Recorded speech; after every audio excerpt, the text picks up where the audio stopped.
কালকে মমতা এবং অভিষেক ব্যানার্জি বারবার হুঁশিয়ারি দিলেন, পরিযায়ী শ্রমিক এরম মানছি না, মানবো না, এসআইআর মানছি না, মানবো না। এখন বিষয়টা হচ্ছে, একটা ছোট্ট জিনিস আপনাকে দেখিয়ে আমি শুরু করি। এই ধরনের যদি ভোটার কার্ড থাকে তাহলে তো এসআইআর হবেই রাজ্যে, মানে no one can help it. আপনি আগে এটা দেখুন, তারপর আমি আপনার কাছ থেকে প্রশ্নের উত্তর নেব। ইনি একজন পুরুষ, সংখ্যালঘু। শেখ তসলিম, হ্যাঁ, এনার লিঙ্গ স্বামীর লেখা আছে নাম স্ত্রী, স্বামীর নাম আর রিয়াজউদ্দিন, এক্স্যাক্টলি ওনার স্বামীর নাম ফাম সব লেখা। স্বামী হ্যাঁ, হুম দেখুন, দেখে নিয়েছেন। এবার স্ত্রী আপনি আমাকে লেখা বলুন, আছে এই স্ত্রী। যদি নমুনা হয় হ্যাঁ, তাহলে তো এসআইআর হবেই তো, নাকি? না দেখুন, এখানে অরিজিনাল মানুষরাই ঠিক করে কার্ড পায় না, কারণ এত 2 নম্বরে নাম টাম যা ইচ্ছা করে দিচ্ছে, সব গড়বড় আছে। তো জালি ভোটার, সে ভোটার এখানে উপস্থিতিতে তার নামে কার্ড হয়ে যাচ্ছে, সে পেয়ে যাচ্ছে, বাংলাদেশ থেকে এসেই হাতে ভোটার কার্ড পেয়ে যাচ্ছে, আধার কার্ড পেয়ে যাচ্ছে। যে এখানে যে এই ধরনের যে নেক্সেসগুলো আছে, আর এটাকে টিএমসি তৈরি করেছে, হাজার হাজার লক্ষ লক্ষ লোককে এভাবে ভোটার কার্ড দিয়ে নাগরিক করা হচ্ছে, কেবল টিএমসিকে ভোট দেবে। একজন দাঁড়িয়েওয়ালা লোকের নাম, তার স্বামীর নাম, তাকে স্ত্রী হিসাবে দেখানো হচ্ছে। এই যদি ভোটারের নমুনা হয়, তো এটা তো সে যে অরিজিনাল ভোটারও হয়, তাও তো সংশোধন করার দরকার আছে ওর ডকুমেন্ট নিয়ে। এভাবে তো হতে পারে না। দেখুন, মানবো না, করবো না অনেকেই বলে, ওনাদের বলা অভ্যাস বলে দেন। ট্রাম্প মেনে নিচ্ছে, আর তোমরা কি? এবারে অভিষেক বন্দ্যোপাধ্যায় এবং মমতা বন্দ্যোপাধ্যায় দুজনেই জানিয়ে দিয়েছেন 26-এর ভোটে প্রথম যে এজেন্ডা, যেটা গোটা দেশে যেখানে যেখানে তৃণমূল প্রার্থী দেবে বা ভবিষ্যতে, সেখানে এজেন্ডাটা হচ্ছে যে বাংলা এবং বাঙালির অপমান।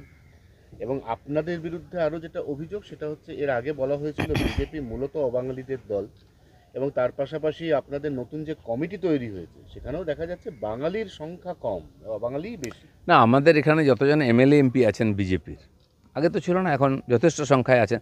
তার মধ্যে অবাঙালি কতজন আছে?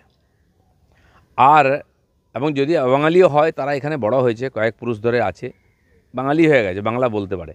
আর টিএমসি যাদেরকে করেছে এমপি, তাদের দেখুন না কতজন বাঙালি অবাঙালি আছে। তারা কি বাংলা জানে? বাংলার কালচার জানে? দুর্গা পূজা, নববর্ষ জানে?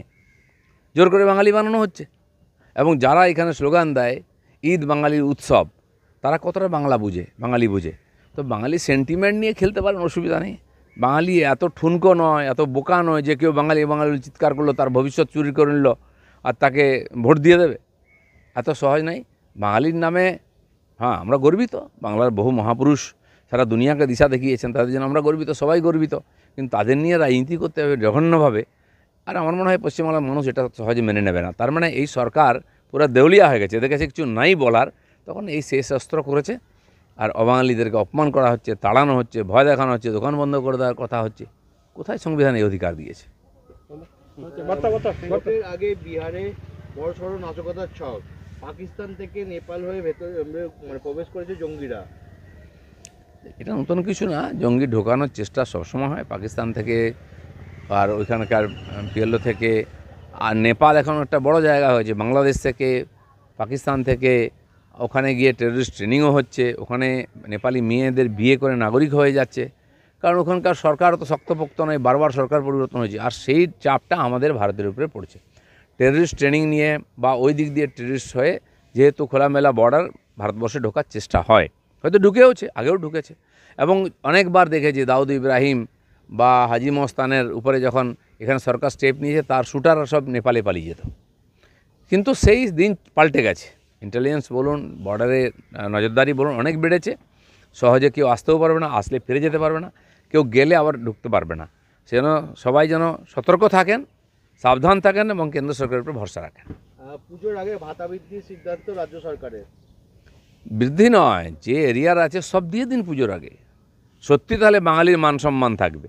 বাঙালির টাকা চুরি করে আপনার বড়লোক হবেন, আর বাঙালি বাঙালি বলে সুড়সুড়ি দেবেন, বাঙালিকে চোর বানাবেন। আজকে টিএমসি পার্টিটা যদি বাঙালির পার্টি হয়, তো পুরো পার্টিটা তো চোর। দেশ বিদেশে কি বাঙালির সম্মান বেড়েছে? আপনার বাঙালি মন্ত্রী, বাঙালি এমএলএ, বাঙালি এমপি, নেতা সব জেলে যাবে, তো এতে কি বাঙালির সম্মান বাড়ছে? আমরা বলছি যে বাঙালির ভাতাটা মারবেন না, দিয়ে টিয়ে যা বাকি আছে পুজোর আগে দিয়ে দিন, তাহলে হয়তো আপনার রাজনীতিতে একটা সম্ভাবনা আছে, নাহলে তো বিসর্জন নিশ্চিত। দাদা, আমি একটু হিন্দির জন্য